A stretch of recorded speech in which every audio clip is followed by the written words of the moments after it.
Bonjour tout le monde, on continue toujours notre deuxième chapitre avec cette fois les sarcocystidés.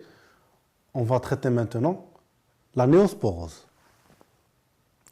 La néosporose est une protozoonose cosmopolite abortive causant une maladie neuromusculaire chez les bovins. Neospora caninum est un protozoaire intracellulaire de la classe des apicomplexes. Donc c'est un sporozoaire tout comme Toxoplasma.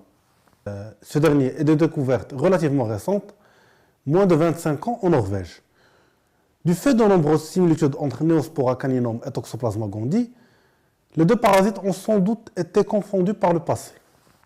Actuellement, l'infection par Neospora caninum a été identifiée dans pratiquement tous les continents et tous les pays. Dans certains pays, elle est la première cause d'avortement chez les bovins. Les bovins représentent l'espèce intermédiaire atteinte. Les canidés sont les hôtes définitifs de ce parasite. Comme déjà précité, Neospora caninum est un apicomplexe de la famille des sarcocystidés. L'oocyste mesure notamment entre 9 et 11 micromètres et il se présente sous forme arrondie comme on peut l'observer ici. Ces oocystes sporulent 24 heures dans l'environnement et la quantité d'oocystes excrétés est généralement faible. Ils sont généralement mis en évidence dans les matières fécales des canidés, notamment des chiens errants. Le cycle de vie de Neospora caninum fait intervenir deux hôtes. Les hôtes définitifs, qui sont les canidés, les chiens et probablement aussi les renards. Et l'hôte intermédiaire, dans notre cas, on va se concentrer sur le bovin. Mais il est à noter qu'il existe plusieurs espèces d'hôtes intermédiaires, y compris des espèces sauvages. Il est à noter aussi que la toxoplasmose n'est pas une zoonose. Donc, pour ce qui est du cycle, les canidés sont infectés en ingérant des matières contaminées, notamment des bradyzooïdes issus de la viande d'hôtes intermédiaires. Le parasite subit une reproduction sexuée au sein du tractus digestif de l'hôte définitif, qui est le chien. Ce dernier va ensuite excréter les parasites sous forme d'oocystes dans le milieu extérieur et l'hôte intermédiaire ingeste ces oocystes qui sporulent et comme dans les toxoplasmoses, les tachyzoïdes sont kystes dans les tissus sous forme de kystes contenant des bradyzooïdes. Les modes de transmission de la néosporose sont au nombre de 3 chez les ruminants. Tout d'abord, la transmission horizontale indirecte avec infection par ingestion d'oocystes disséminés par les excréments de chiens infectés. Verticale exogène, notamment une vache infectée en cours de gestation peut être source d'infections transplacentaires fréquentes. Et verticale endogène, suite à une réactivation de l'infection chez la vache elle-même infectée in utero, ce qui cause un avortement ou un veau infecté. La néosporose affecte aussi bien les cheptels bovins laitiers qu'allaitants. Il semblerait que la prévalence soit supérieure en élevage laitier, mais sans qu'intervienne une susceptibilité génétique.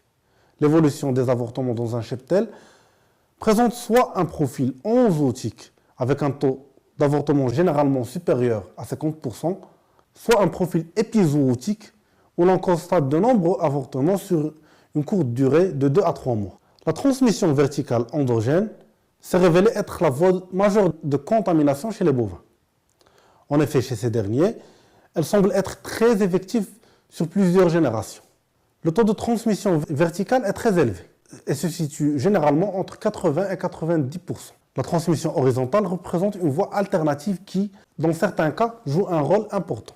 On associe ce mode de transmission généralement à des épisodes abortifs de type épidémique. Le chien joue le rôle d'hôte définitif pour Neospora caninum. Il excrète donc des oocystes fécaux sous forme non sporulée. La voie de contamination des chiens reste quelque peu hypothétique. Si la consommation d'avortants infectés semble être une source réduite, le chien est donc un facteur de risque majeur dans la propagation du parasite au sein d'un élevage affecté. Un certain nombre de facteurs régissent l'infection fœtale. Les premiers sont liés à la mère, à son degré de réponse immunitaire et dépendent du moment, de l'intensité et de la durée de la parasitémie.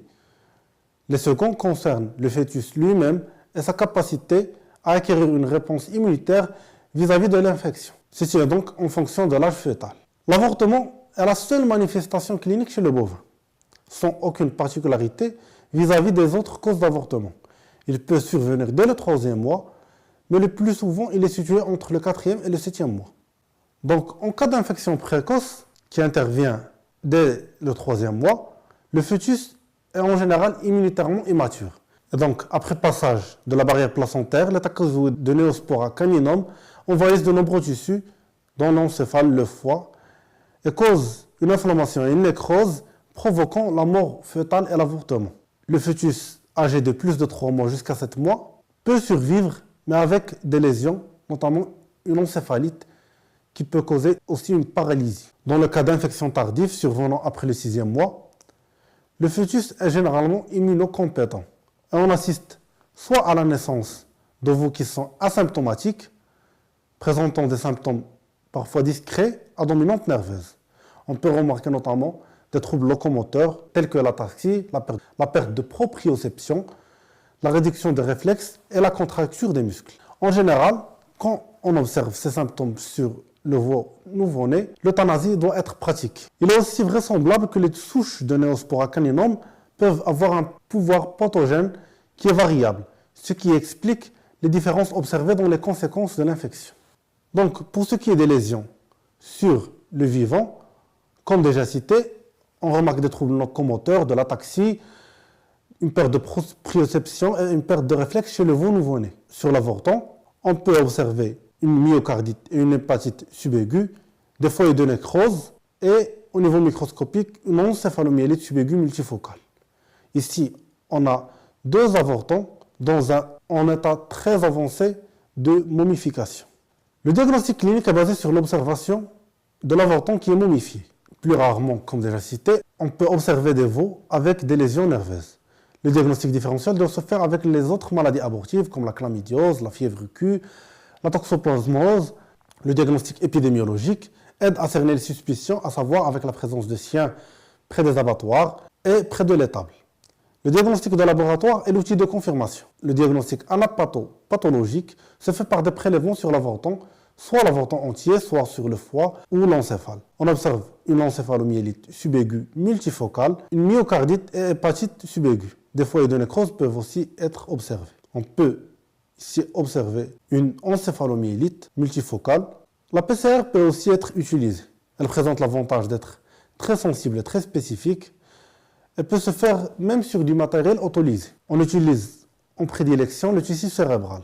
Mais la PCR n'est pas suffisante pour confirmer la néosporose comme seule cause de l'avortement, du fait qu'une PCR positive indique simplement la présence d'ADN de Neospora caninum dans les tissus. On peut aussi utiliser des techniques de sérologie. La mise en évidence d'anticorps spécifiques de Neospora caninum au niveau du sérum d'une vache ayant avorté indique seulement une exposition aux parasites.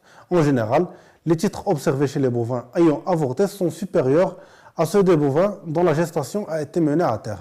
Cependant, dans certains cas, la recherche d'anticorps peut s'avérer insuffisante. Certains bovins dont l'avortement a été attribué à Neospora caninum peuvent présenter un taux d'anticorps inférieur au seuil de détectabilité, d'où la nécessité de renouveler les tests. Il n'existe pas à l'heure actuelle de vaccin ni de traitement connu. La prévention réside dans le contrôle systématique à l'achat, quel que soit l'âge du bovin, et dans la gestion des risques liés aux chiens de la ferme et aux chiens errants. Ceci doit être couplé aux enquêtes sérologiques et aux données issues du système d'identification des animaux, ce qui permet d'obtenir une image claire de la situation au sein d'une ferme donnée. En fonction de l'épidémiologie, le praticien pourra conseiller au mieux l'éleveur.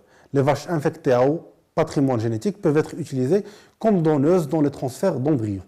Voici donc pour ce qui est de la néosporose.